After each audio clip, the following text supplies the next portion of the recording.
All right, so the book we're going to read today and tomorrow is going to be a historical fiction book.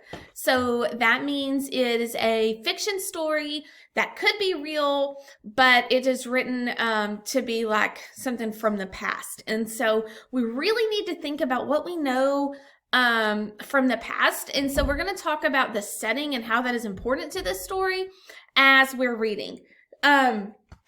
So this book is going to be set back in the 1900s. So as we start reading, I want you to notice like what things let me know this was from a long time ago.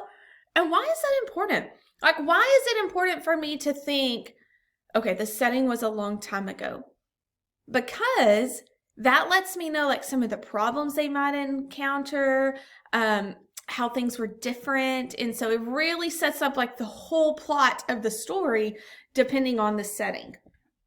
All right, this book is called Ma Dear's Apron. And so in the front of this book, they give us a little author's note. And I think it's important for us to read it because it really gives me a good idea about this story.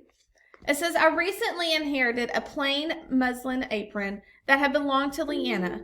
We see sixth graders, last name N through Z in cafeteria, sixth graders, last name N through Z in cafeteria. Thank you. And although the design is ordinary, the woman who wore it was not.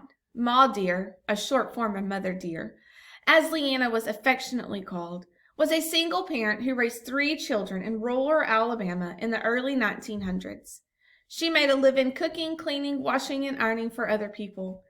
These were back-breaking chores, more difficult, of course, because there were no electric irons, washing machines, or other modern appliances, and the pay was very low. My grandmother often told me about her remarkable mother, who worked hard yet always found time for her children and grandchildren, sharing funny stories, teaching them songs, playing games, no matter how tired and sore she was. Those memories inspired me to write this story, in which the real Ma Dear stories, songs, and games are included. Here, then, is my tribute to my great-grandmother, and also the countless other domestic workers of her generation. For them, the apron was a convenient, all-purpose tool used to carry wood and kindling, to gather eggs and vegetables, to wipe their brows in the noonday sun, or just to hide a special treat for a willing helper. So this story that she wrote is very special to her. And so I think that author's note's important because it kind of gives us a little information about the story we're going to be reading and kind of makes it a little more meaningful. David Earl always knows what day of the week it is. He can tell by the clean, snappy, fresh apron Ma Dear is wearing. A different one for every day. So just based on a different one for every day, what can we infer about the apron? Yeah, like it was just part of their wardrobe. Like it was just something they wore every day. So it was like kind of part of their uniform almost. Monday. David Earl knows it's Monday because Ma Dear puts on her blue apron, the one with the long pocket across the front. It's wash day, and that's where she keeps the clothespins. First, Ma Dear heats water in a big kettle and pours it into several tubs. Then she rolls up her sleeves and scrubs each piece of her on her rub board. David Earl would rather blow bubbles, but instead he gathers peach tree leaves for Ma Dear to use in the last rinse. That's the secret to my bright wash, Ma Dear explains as they hang out the sheets. At day's end, when the last sweet-smelling piece has been taken off the line and folded, Ma Dear rests in her rocking chair. Her hands are red and chafed. She's so tired, yet she holds out her arms. Come, she says.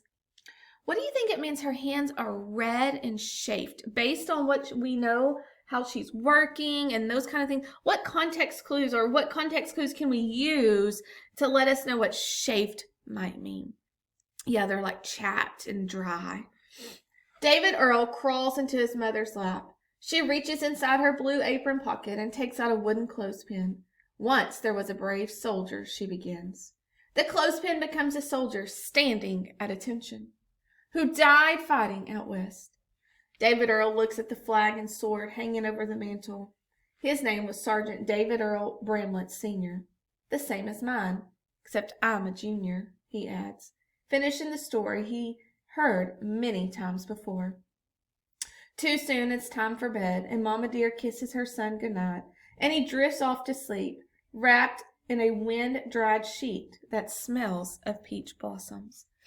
Why do you think Mama tells this story to David about the soldier? Who do you think it was about, and how do we know that? Yeah, I think the soldier was his dad because it said he was a junior. So if the dad was the senior, that means David Earl was a junior. So Mama probably tells that story so that David Earl can remember his dad in a good way and the different things that he did. Tuesday. Why do you always wear your yellow apron on ironing day? David Earl wants to know. Yellow is the color of the sun, Ma Dear answers. And sunshine makes me feel good, even when I have to iron all day. It's Tuesday and 6 baskets of clothes sit by the fireplace. Several sizes of irons are being heated over hot coals. David Earl gets to press a few practice pieces. No cat faces now, his mother reminds him. He knows she'll check for any little wrinkles that look like whiskers on the pieces that have been ironed. Remembering how she taught him, David Earl scoops a handful of water from his bowl and sprinkles it over the fabric. Then he irons and irons and irons. See? No cat faces, he says, holding up his handiwork. My goodness, Mom replies, laughing at the scorched rag. The day is long and hot, and Ma Dear dips the corner of her apron in cold water and wipes David Earl's face. With the other corner, she wipes her own.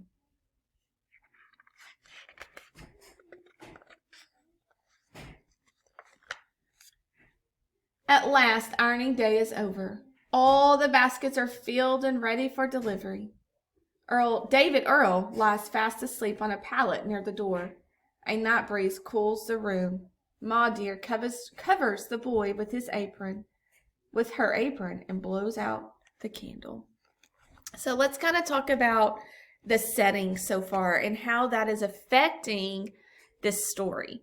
So the setting is important because we know it's back in the day. They obviously don't have a lot of money or much to live on because they're asleep on pallets, and his blanket is his mom's apron and things like that. And so as we keep reading, we're going to find out, why is that apron so special? Like what does that apron mean?